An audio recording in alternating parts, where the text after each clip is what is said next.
Imaginez si toutes les municipalités faisaient la même chose. Hein? Vous sortez de Rimouski, vous devez présenter un code QR ou encore un permis de conduire, une preuve de résidence. Vous sortez de Laval ou de Montréal, montrez vos papiers.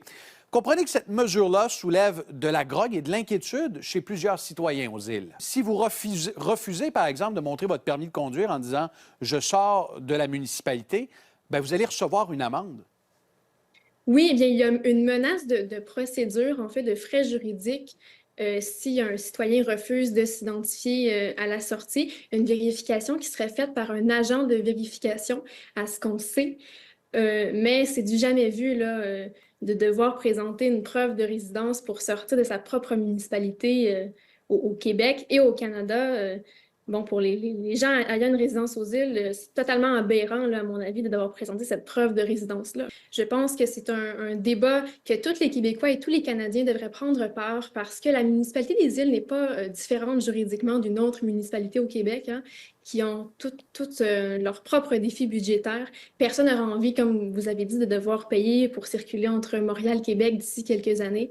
Bon, puis si la passe archipel passe le test des tribunaux ici, ça crée un grave précédent qui permettrait peut-être éventuellement à toutes les municipalités d'utiliser cette fantastique création. Puis la grogne se fait ressentir, évidemment, surtout que je veux préciser qu'il n'y a eu aucune consultation publique sur le sujet avant de passer le règlement. Donc, les gens doivent inévitablement trouver un moyen d'exprimer leur colère et leur opposition. Avez-vous l'impression qu'avec une telle mesure, on replonge dans le livre 1984 de George Orwell?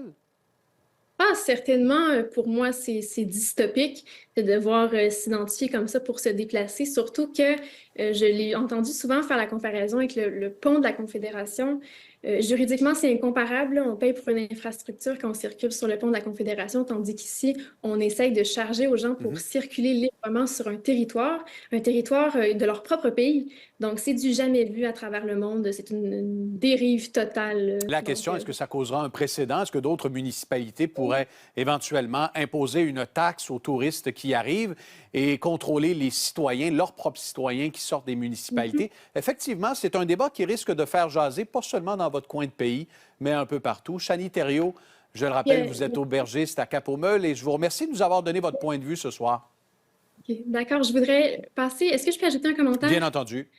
Donc, je voudrais m'adresser, j'ai une question que j'ai envie de poser à Martin Dafous, qui est le président de l'Union des municipalités au Québec. Il a déclaré qu'il ne voyait aucun problème au niveau constitutionnel. Puis, je voudrais savoir quelles seront les recommandations de l'UMQ à son prochain congrès, par exemple à la Ville de Montréal pour le Vieux-Montréal ou à la Ville de Québec pour le Vieux-Québec. Allons-nous faire face au même type de mesures partout ailleurs au Québec sous les recommandations de l'UMQ, étant donné qu'il est en accord avec ça? Donc, j'aimerais qu'il réponde publiquement. Question fort pertinente, puisque l'UMQ a soutenu publiquement aujourd'hui l'initiative des îles. Ça nous donnera l'occasion d'inviter M. Danfous. Chanie Thériault, merci beaucoup. Merci beaucoup. Merci de m'avoir reçu. Au revoir, M. Zappard. Au revoir.